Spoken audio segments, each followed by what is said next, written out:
Welcome to the 9th International Meeting on Acute Cardiac Care. I want to take this opportunity and to express my gratitude to all of you for coming and being with us. Your contribution makes this meeting of the highest standards, offering a contemporary and extensive review of almost all fields of acute cardiac care. This meeting has a rich history since 1998, when it was held in Jerusalem. Since then, the number of participants and faculty has grown, and the scientific program has been continuously improved. The current meeting has been modified since the prior one to encompass the new fields of acute cardiac care. The scientific program is jointly organized with ESC, Acute Cardiac Care Association, ACA, and European Resuscitation Council. This meeting is under the auspices of Israel Heart Society.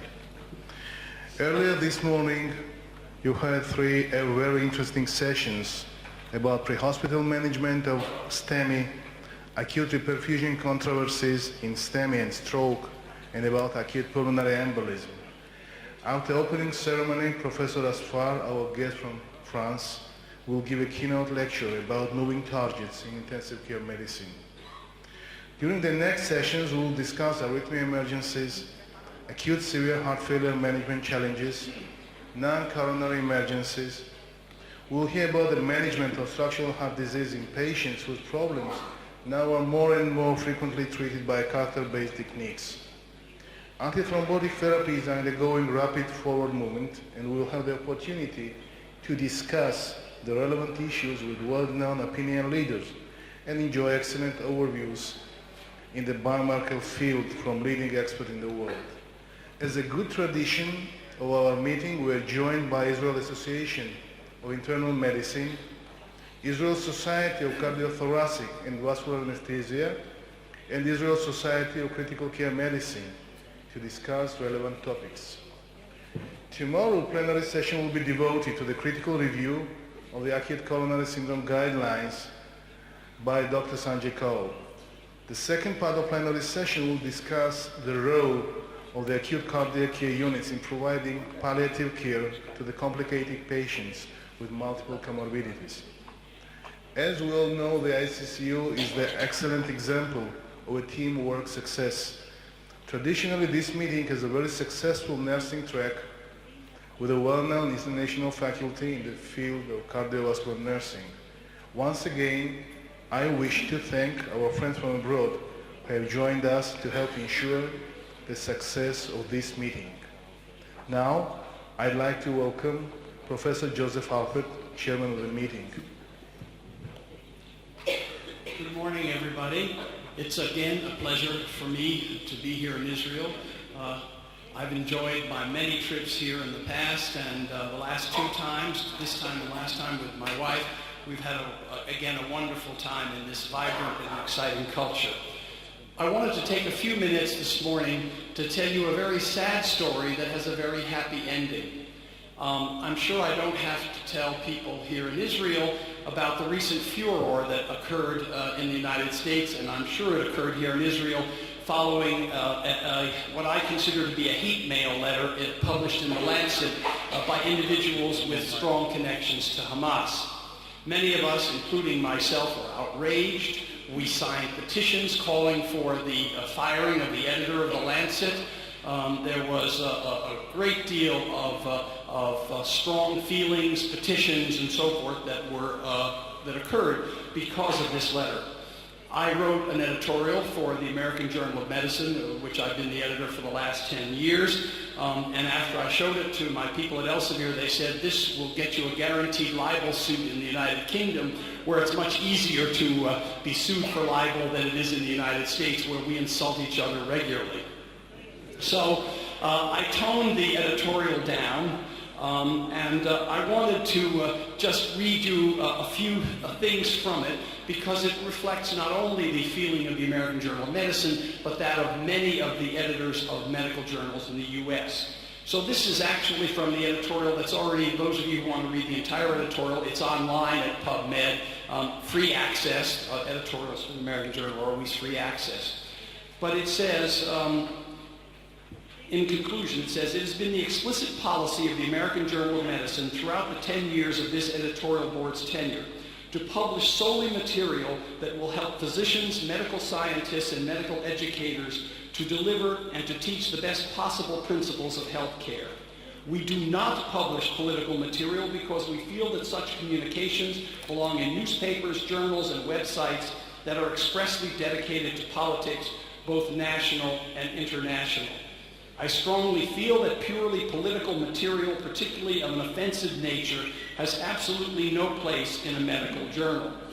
And then we go on to say that recently 8 endocrine journal editors, together with a number of leaders of professional diabetic and endocrine societies in the US and Europe, published the following statement. We, as representatives of scientific organizations devoted to improving health care and advancing research, reaffirm that it is the mission of our respective medical journals to report and disseminate data from scientific investigation involving medical care and innovative treatments. We believe these reports serve to unite basic scientists, clinical investigators, and medical professionals, regardless of their country of origin, ethnic group, or political leaning. We believe that these efforts achieve the common goal of advancing scientific discoveries that lead to improved health of people worldwide. On the basis of our goals and principles, our respective journals will refrain from publishing articles addressing political issues that are outside of either research funding or healthcare delivery. And I say further, as the editor-in-chief of the American Journal of Medicine, I'm adding our unconditional support to this statement. The AJM will publish no political communications, particularly any that could be construed as hate mail. So that's the sad story. So what's the happy ending? I found out about the happy ending last night from my Israeli colleagues. In fact, the editor of Lancet was contacted. He came here to Israel, and he saw the reality. So what's the message here for medical people? The message is it's the same thing that we strive every day to seek. We seek evidence-based advances in both diagnosis and therapy. And how do we do that? We do that by gaining information and by study and by critical thinking. And so the same thing happened here with the editor of The Lancet. He's now gone back to UK with a completely different attitude about Israel. He regrets having published that letter, and it's all because he saw the real, everyday evidence of the Israeli society and the conditions that led to the war in Gaza. So there's a happy ending to this story, and of course it's just the same as what we're doing here at this meeting. It's seeking additional information, additional facts that we can take back to our own practices to improve the health care of individuals. So I want to say again, thank you. I love coming to Israel. My spouse and I look forward to many more wonderful trips here. We had a very special day yesterday, and we look forward to many more. Thank you. Thank you, Professor Alper, Professor Hassin, the chairman of the meeting. So welcome everybody, and it really warms the heart to see such a big crowd for acute cardiac care, and it proves that we have been successful in establishing acute cardiac care as an important central part of medicine and cardiology. This was done throughout the years, if you remember the beginning, and it is developing more and more.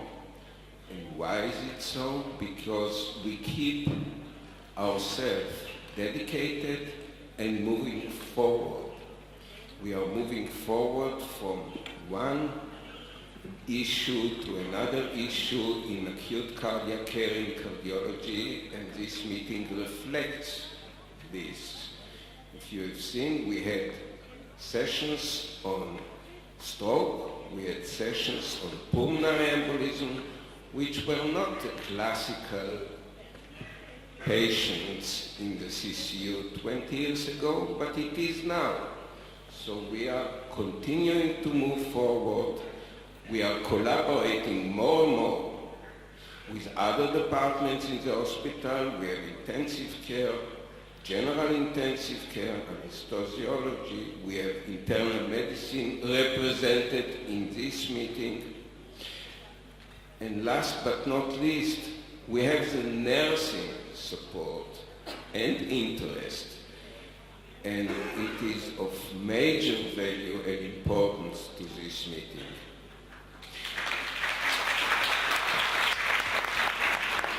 So I wish to welcome everybody to Israel, the Israelis, to be here, and let's have a very successful meeting and very successful future meetings. Thank you. Thank you, Professor Hassin. Our partner of the nursing side, Ofra Rana, she's the chairwoman of Israel Association of Cardiovascular Nursing. Ofra, please. Good morning. On behalf of the Israeli Society of the Cardiology and Intensive Care Nurses, I would like to welcome you to this conference. Our nursing session has 2 full days of lecture and presentation representing the best of the Israeli ICU nursing. 2 years ago, in the last cardiology conference, we raised palliative care as one of the central issues of the conference. The lack of staff skilled in palliation in cardiology and intensive care was acknowledged, and it was announced that a special course for ICU nurses was going to be provided by the Society for ICU Nurses in Israel. In 2014, this groundbreaking course was held in Tel Aviv Academic Nursing School. The 112-hour course includes lectures covering the range of subjects and issues from palliative care. Palliative care has been described as a prevention of unnecessary suffering, physical, emotional, economic, psychological, and social. Expert lecturers taught nurses how to care for patients with terminal illness in the last 6 months to the last 2 weeks of the patient's life. 32 nurses successfully completed the course and received a certificate. This year we are continuing with a second course. Palliative care in ICU has opened in north of Israel in hospital of the Western Galilee area. The third course will open later this year in Tel Aviv. We are happy to announce that this year the Doctor Scientific Program is also addressing the importance of the need for palliation in ICU. Tomorrow, during the second day of the conference, there will be a panel discussion on the subject. The panel will include 2 nurses to represent the nursing side of the subject. I invite you all to attend. I have great pleasure to welcome you guest speaker at the nurses session, Mrs. Barbara McLean from USA, Professor Tini Gersma from Sweden, and Dr. Ranveig Lind from Norway. I wish all of us a successful conference, and I'm sure we will learn a lot from it. Thank you. Thank you, Ofra. Professor Rozenman, the President of the Israel Heart Society.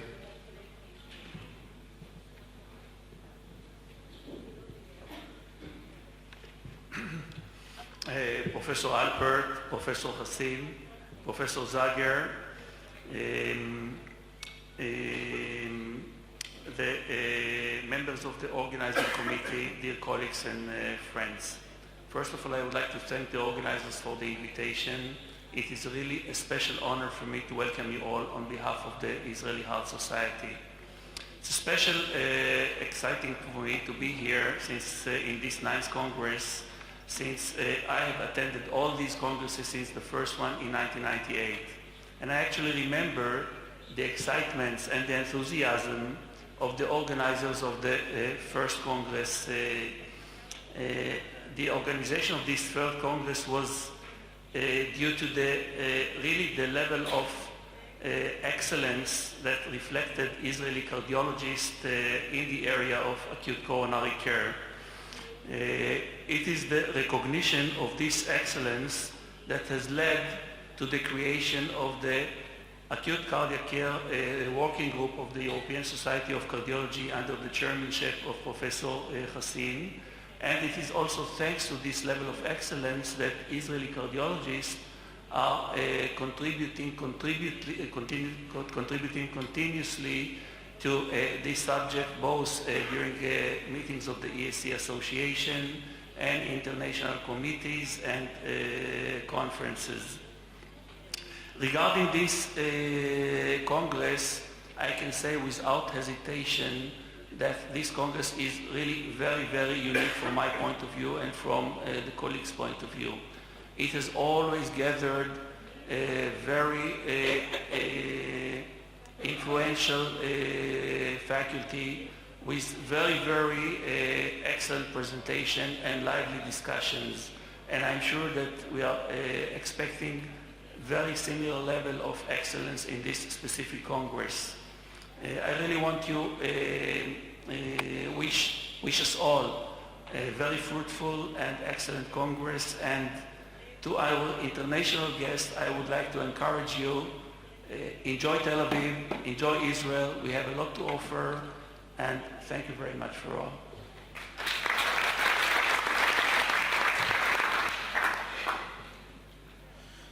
Thank you, Professor Rozenman. We're honored by the presence of the group of ACA leadership here. ACA is Acute Cardiac Care Association of Israel, European Society of Cardiology.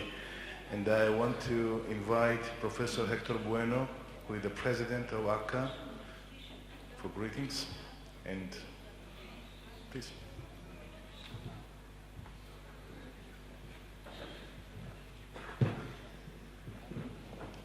Thank you. I was going to give a few words. Usually opening ceremonies can be very boring if everybody speaks, but I was asked to give a presentation. But first, let me share with you what I was going to say. I mean, the Israel Working Group of Acute Cardiac Care is a small group numerically, but as it happens in the world, its importance and its influence, it's disproportionately bigger than its size. It is really important group, and you will see how important it's been not only in Israel but in whole Europe. Also, we are a proud supporter of this meeting. We're here.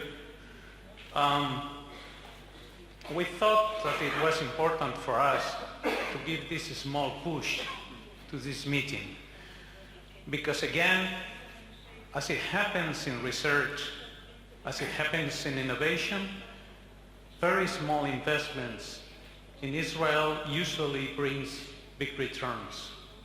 And that's always been the case for ACA, for Europe. I'm very proud to be here. I'm honored to be invited here. It's my privilege to share with you. And let me just share with you that actually, please see that Jonathan Hassin has been probably the father of ACA.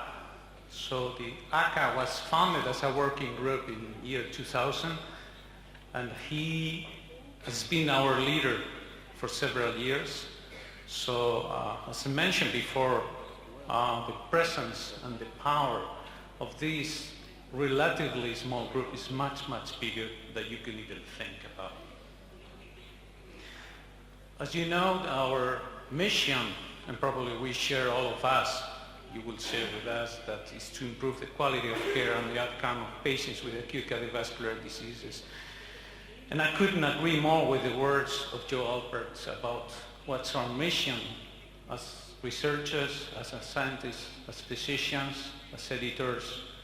That's our main goal, improving the outcome of patients and the quality of care. And all other is secondary always. The working group started, and I'm happy to just see the evolution also of this meeting, started in 2000, worried about the situation of intensive cardiac care groups in which it was thought that it was needed some training, some specific preparation for these groups. And that actually, it is still very important. It was very important at this time, and it's still very important. But a few years later, we realized that acute cardiac care is much more than intensive care of the CCUs. And just 4 or 5 years ago, we sat down and thought, what's acute cardiac care? Acute cardiovascular care is not only intensive care, the CCU, that's much more. It's about systems. Why STEMI has improved so much in the last years? Not only because we developed primary PCI or fibrinolysis 10 years earlier. It's because it became widely available through systems in which everyone is involved. Starting from home, from emergency systems. So what real comes, the real benefit for the population is when all these developments made available through systems. So everyone involved who's playing a role is involved there. And that actually was what we, let's say, made the second evolution of the working group when we turned into association. And I'm happy to see that actually this is a trend, this meeting is going for a wider perspective, because we fully believe, and I think there's no other way of understanding, the only way to provide an optimal acute cardiovascular care is going beyond cardiology. There's no other way. We have to count on emergency departments, emergency systems, and all the specialists. And I'm really happy, and I'm really interested in seeing how powerful the nurses are in this meeting. I think this is critically important, because this is the only way to really provide optimal care.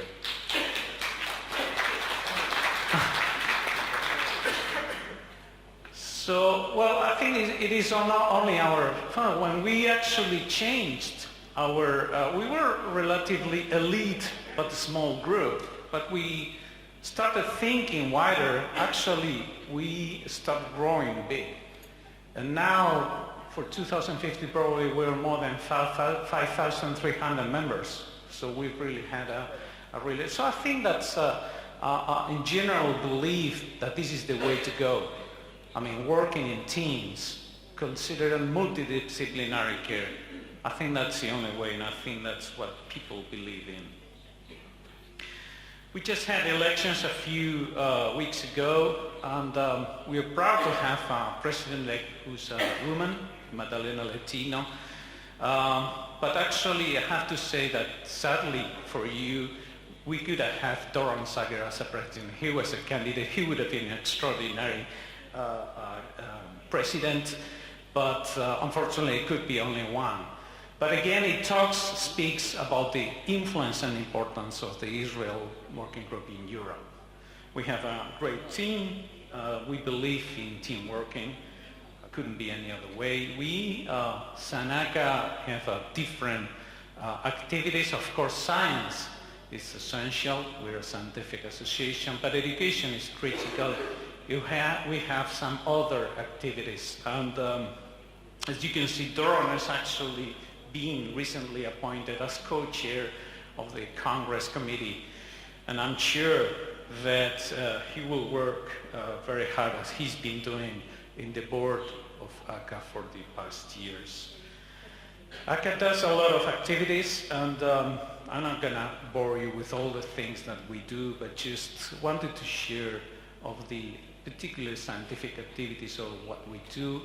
For younger people, just think that we're doing our annual meeting, and we have annual research awards. So please join us to share with us your research. Our next Congress will be in Vienna in October, and I'm sure that Doron will fight to get maybe Jerusalem for 2016. No, 16 is already Lisbon, maybe 17, but I'm sure that he will fight to get it, to bring it here sometime.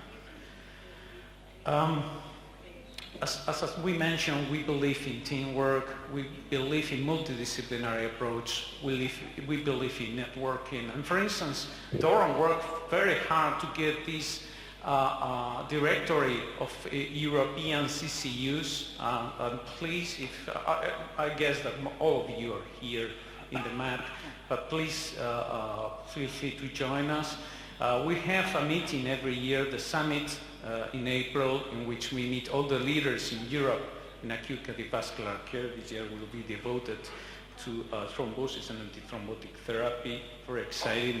We pay a lot of attention to young people. We really believe that the future will be much better, but it will be brought by the younger generations. I really ask you to send your papers to our journal, the Acute Cardiovascular Care Journal of the European Heart Journal. We have our editor-in-chief here, Christian Brintz.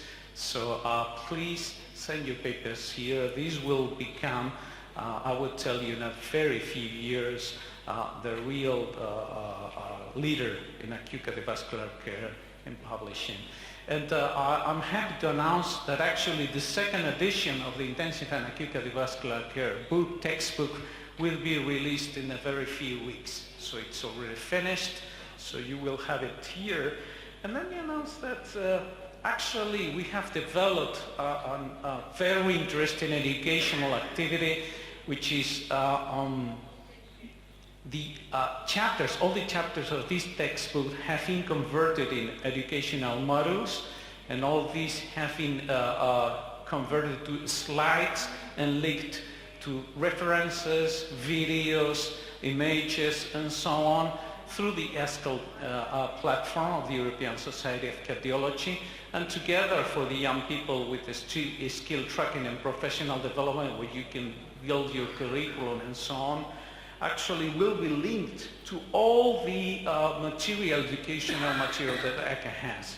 The journal, the position papers, all the slides and presentations from the Congress, and so on.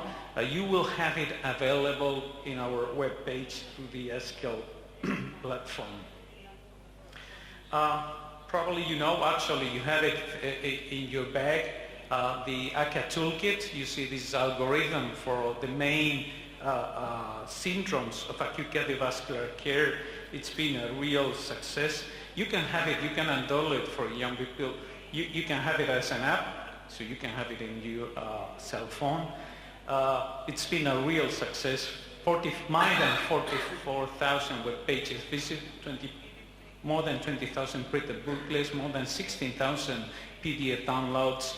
And it's just the beginning. It's more than 2,000 users of the mobile app.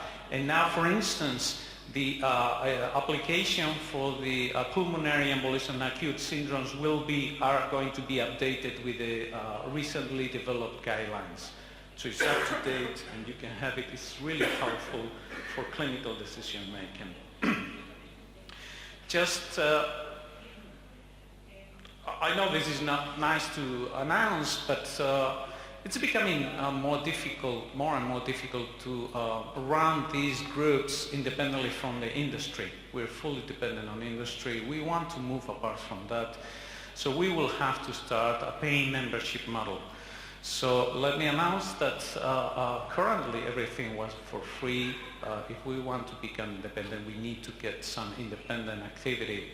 And for instance, we will start having a 10 euros fee for being a member of ACA. And then there will be different packages in which you will have access to all these educational materials in the future. You will hear soon more about this. So with this, I just want to close and again emphasize how proud we feel, how honored we feel to support this meeting. So on behalf of FACA, I would like to wish you a very fruitful and successful meeting. Thank you very much. Thank you, Professor Bueno. I also want to thank our sponsors, without whose support this meeting could not have taken place. You see here the Sponsor names AstraZeneca, Eli Lilly, Pfizer, Novartis, Bepex, Medilife, Boehringer Ingelheim, Bayer, Medtronic, Neopharm, Sanofi, Samal, GSK. So thank you all.